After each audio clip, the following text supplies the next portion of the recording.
A field has to be certified organic, and you have to deal with insects and diseases without using conventional pesticides or fungicides.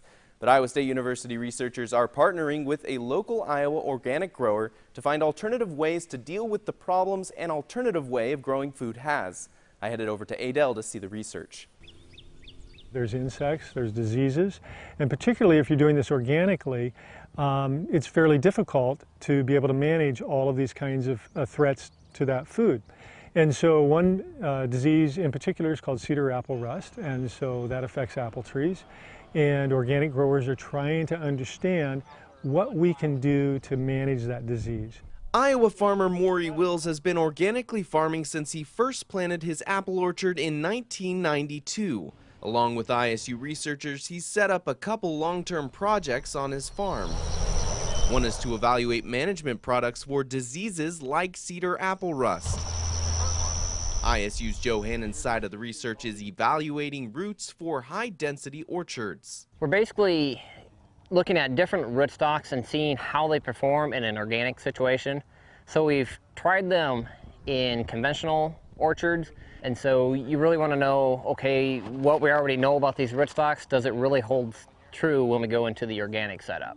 Hannon says there are around 135 different trees in the project with around 10 different rootstocks, plus a control. Wills says there are a couple ways to raise apples in Iowa. One is using semi-dwarf trees, and the other is moving to high-density orchards using dwarf trees, which have less canopy, making it easier to use organic products. They really work more effectively if you're spraying those on a smaller tree because they can penetrate into the tree and you get better coverage over the apples as opposed to the larger trees. Hannon says there are other advantages to the high-density orchard system. By going into that high-density system, it allows you to get in and do hand thinning. In the conventional settings, we can go in and we can spray it, and the fruits will drop off. You get into an organic orchard, you can't do any hand spraying.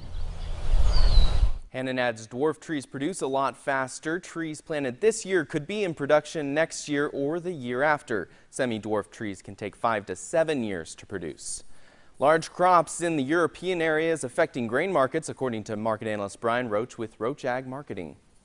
Funds are long now. So far, these corrections lower in corn and soybeans. I think we're attracting new longs, which sets us up to not necessarily follow typical corrections. We may not get the corrections that we're looking for, but for now we're seeing some stability, if anything. And I think the big picture is that in the corn market, we're still looking at a good crop west of the Mississippi, problematic crop east of the Mississippi, and where the whole thing averages out, I think, is still a big question mark. And same thing for the beans. Lower grain trade helps the feeder cattle, but I think when you look at the fats, we've got big supplies. You know, the positive, which was cheaper grain prices, we may have seen an end to that. We think we probably put the lows in the grain markets, and that's certainly having an influence here. Hog market, you know, continues to kind of look for direction. Very realistically, we have a risk of larger supplies relative to expectations, and that's what drives futures prices. We could easily trade hogs, you know, down quite a bit from here.